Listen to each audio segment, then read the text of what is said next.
Hearty welcome to you all to my channel Cook with Sana Kuram. This is Sana. Today's recipe is the most popular and the very delicious melt-in-mouth Indian starter mutton shami kebab. Take it from me, you cannot stop with just one kebab. You will crave for more and more of this very smooth and delectable patties made of minced mutton and gram dal, which will drive you crazy over it. Friends, if you enjoy my video and my recipe, please hit a thumbs up, subscribe to my channel and enable the bell icon so that you will get the updates of my new videos. And please don't forget to share this recipe with your loved ones. Come, let's get on to the recipe. For making the mutton shami kebab, take 500 grams of minced mutton, wash it thoroughly, wash it at least 3 to 4 times and drain the excess water. Bengal gram dal or chana dal 150 grams soaked in water for 3 hours and drained.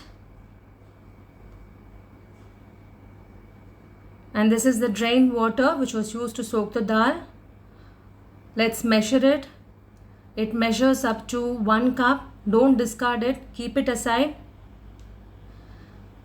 Take a big mixing bowl and add the minced mutton. Add the soaked Bengal gram dal. Chop mint leaves half a cup. Chop coriander leaves half a cup. Chop green chilies 4 numbers. Coconut 50 grams. I have washed it and ground it without adding water. Ginger paste 1.5 tablespoon.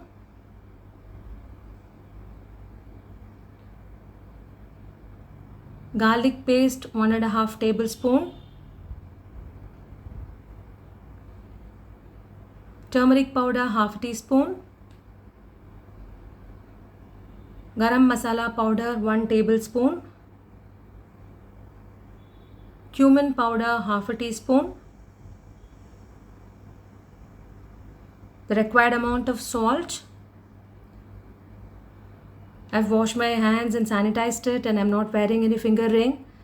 So preparing myself for mixing the dough, mixing the ingredients. Mix it thoroughly. Keep it aside. Now take a pressure cooker and put the mixture into it.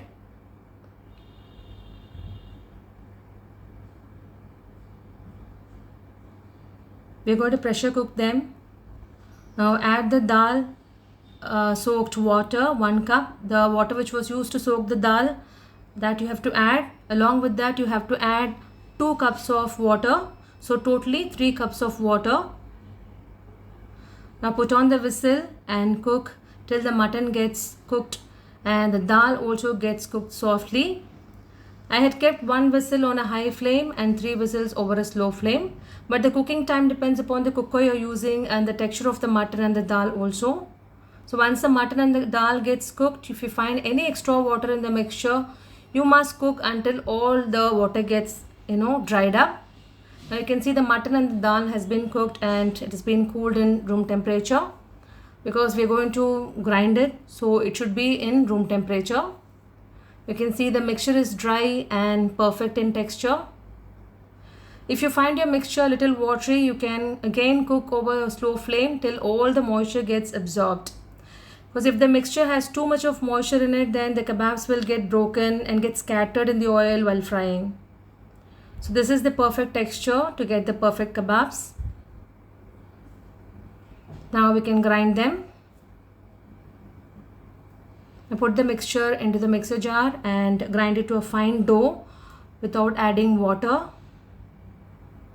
If you have to add in batches if your jar is very small. Don't add all together and never add even a drop of water. Now the dough is ready. Now I'll show you how the texture should be.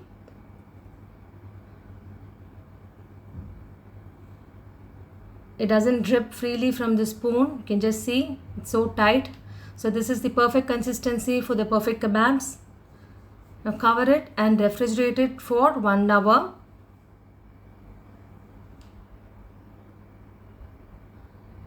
Now the dough has been refrigerated for 1 hour. Take an egg and beat well and add it to the dough.